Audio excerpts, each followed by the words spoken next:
Hey everybody, this is Pastor John with Olivia Baptist Church here today.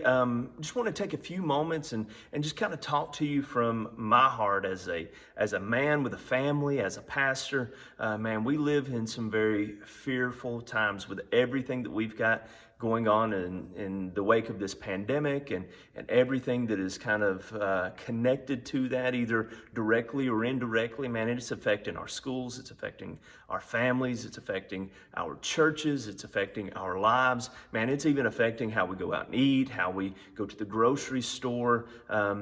Every aspect of our life seems to be somehow or another directly connected with all of this that's going on. And we are struggling with that as a nation, as individuals, as people. And so I just wanted to take just a moment and just really come to you and talk to you, because God says in Isaiah chapter 41 verse 10, do not be afraid, for I am with you. Do not be dismayed, because I am your God. I will strengthen you, and I will uphold you and I will help you, and I will uphold you with my righteous right hand. That's what God says. That He is going to give us strength, He's going to give us help, and He's the one that's going to lift us up. He's the one that's going to hold us up. So today I am coming to you as a pastor of a church, man. Olivia Baptist Church is a fantastic church, and we really love our community, and we appreciate all of our members and everybody who attends and everybody who's able to come and be a part of what God's doing here. But what I want to talk to you about is going to be somewhat controversial in light of everything that we've got going on. As people, at some point, we have to draw the line, and we have to say enough is enough. And we have to begin to do our part in reconnecting with individuals, reconnecting with community, and reconnecting with the church and with God. And I'm not saying that you have to have church to connect with God. That's not what I'm saying. But here's what I am saying. The Bible emphasizes over and over and over that a community of believers helps strengthen the individual.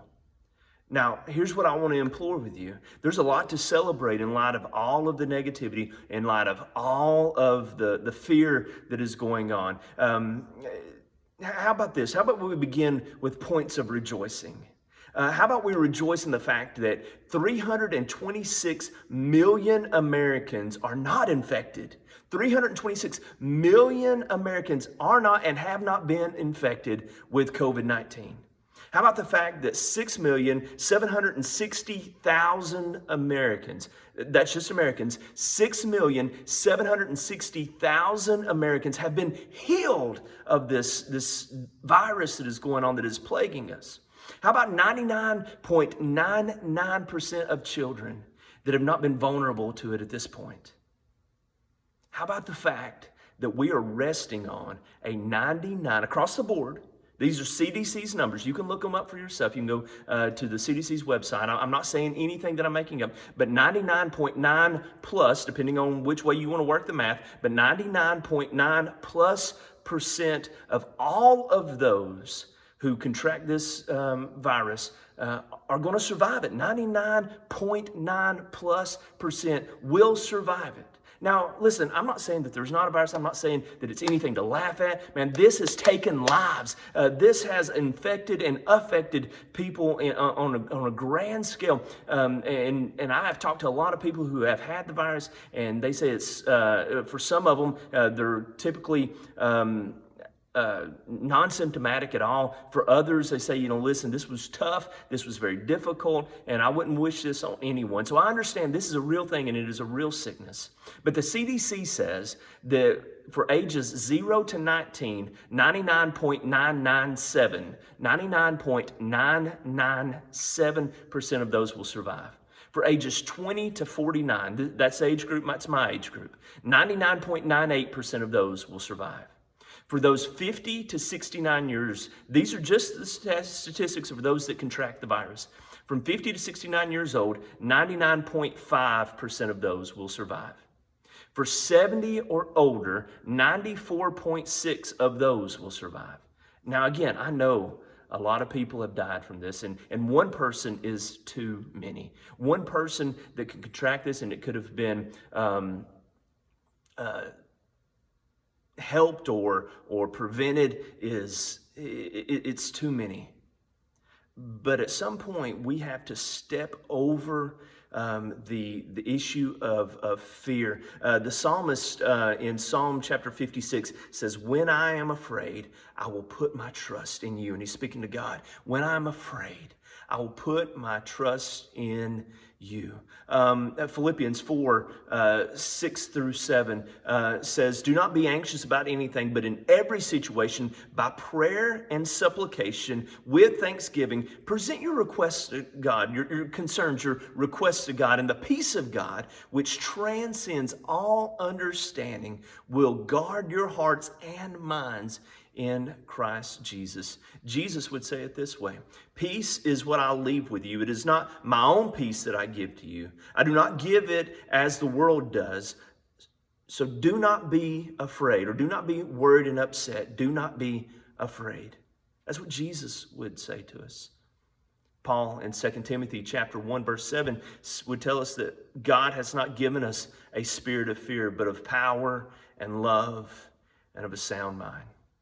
Here's what I'm afraid of. I'm afraid our valid concerns have become excuses. Did you hear that? Our valid concerns. We're well into this. We understand the dynamics of it. We understand things that we can do to keep from contracting and keep from spreading. Our valid concerns have become excuses, and our excuses are quite quickly becoming habits. That's a hard word, and I understand that. But listen, we cannot just overlook all of that we've got going on out of just plain fear. Now listen, I want to invite you to Olivia Baptist Church. Listen, if you are able to come out, if you're a member of this church, we want to invite you back, be a part of what God is doing here, and want to encourage you to be. We've got a ton of stuff coming on. October the 31st, from 4 to 7 p.m., we've got our trunk or treat coming on. On November the 8th, at 7 p.m., we're going to do a drive-in movie. Hey, that's social distancing at its best. You can play it through your radio, your car radio. We're going to have all of that going on. Here at the church, we're sanitizing and we're cleaning everything constantly. We've got hand sanitizing stations.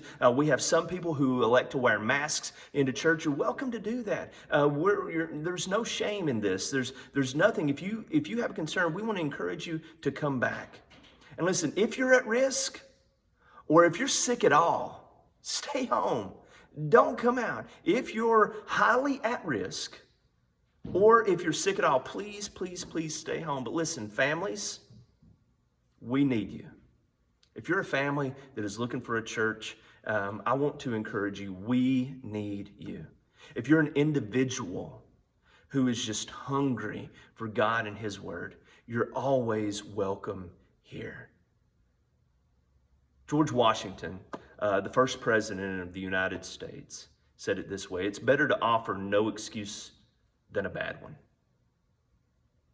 So with that being said, we want to encourage you, if it's possible at all, come tomorrow, Wednesday, 7 o'clock, be a part of our Bible study. We have youth and children's functions. We're working to keep those safe and clean.